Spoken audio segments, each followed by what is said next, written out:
Hey guys, what is up? This is Matthew Davis, me once again. The reason why I have my mask on is because I usually call Ubers to get me home, and you still need a mask for Ubers and stuff. But anyways, welcome back to another movie review, aka After I Saw. It is obvious what I saw. I saw that. That right there. No Time to Die. But I'm too lazy to walk over there, so I'm just going to show you the poster just like I normally do. So anyways, this is the conclusion for Daniel Craig as James Bond, and in this movie we follow him as he's supposedly retired. He's not known as 007 anymore. He returns as a friend comes up and tells him that he has to come back. And what happens is when he meets up with an old friend, things start going strange for him. Like, things happen in the past.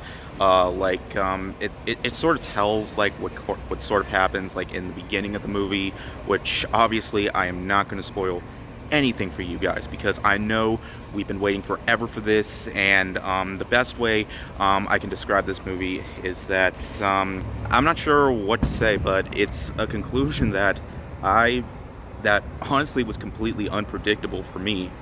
And yeah, I can say this movie was definitely worth the wait, okay? The year and a half long wait was totally worth it, okay? Now, of course, for this being the conclusion to Daniel Craig retiring as Bond, it's bittersweet actually, but there's a lot that the movie does right, okay?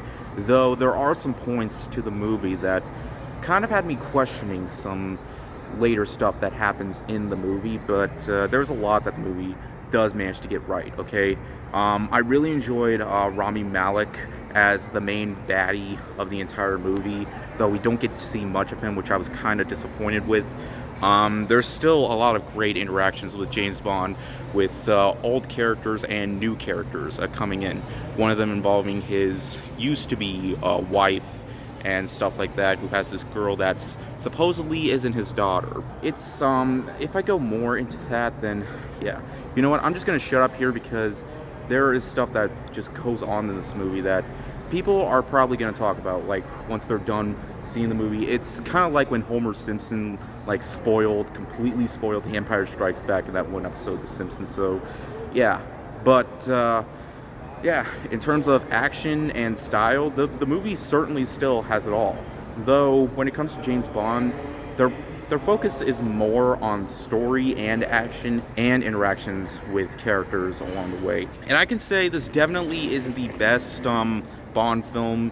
I don't think it's anywhere near as good as Casino Royale or Skyfall. Both of those films I think are masterpieces and are pretty much flawless in my opinion. But for a conclusion to Daniel Craig's James Bond legacy, I can say it certainly went out really stylish, okay? The editing and the action, all that, and the first like 30 minutes gave me exactly what I was hoping for. And pretty much the movie is what I was hoping for it to be. I mean, Spectre didn't get a whole lot of praise from critics. It did receive okay reviews, but it's great to hear that they're definitely liking this movie a lot more. So yeah, and to be honest, I haven't seen every single James Bond movie. In fact, I've seen 4: Doctor No, Goldfinger, Casino Royale, and Skyfall.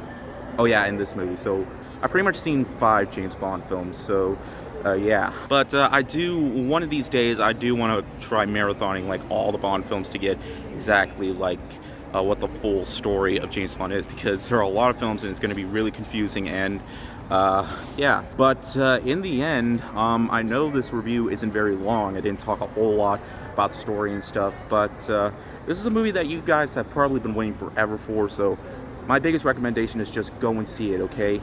It still has the action and the style of the James Bond that we know and love, okay? And with Daniel Craig's conclusion, I can say he really knocked it out of the park. Like I said before, it's definitely not the best Bond film out there, but for a conclusion, it works super well, okay?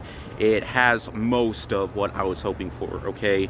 So yeah, I'm really looking forward to seeing who's going to be the next 007. We're probably not going to hear that from anytime soon, but anybody could be the next Bond. I'm really looking forward to seeing that. But as a conclusion to Daniel Craig as James Bond, I think he really managed to give it his all, and for the most part, I think most fans are going to be really satisfied. I was satisfied, so yeah. I also saw this movie in 3D too. I just saw it. I mostly saw it in 3D, so I could see what the opening credits sequence would look like in 3D, and it was absolutely amazing. So yeah, I mean, I didn't pay extra because I'm a Regal employee, so I didn't pay. All I paid for was popcorn, pretty much. But yeah, and despite its length, it really didn't feel too long because I was actually enjoying a lot of what happened on screen. So it flew by super fast for me. So yeah, but if you're not a fan of James Bond, then you're still probably not going to like this movie. But hey, there's a lot of Bond fans out there, and I think most of them are really going to be satisfied with this conclusion to Daniel Craig's interrogation as Bond.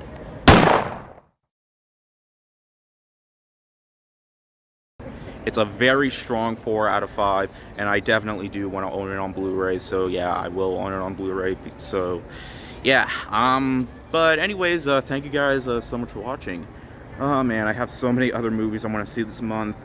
Like I mentioned in my last video, I really hope I manage to see them and my laptop doesn't screw up all the time, but I almost got it fixed like perfectly well, like almost super well, that I won't have to worry about it much anymore. But anyways, thank you guys so much for watching, and I'll see you guys later. Word out.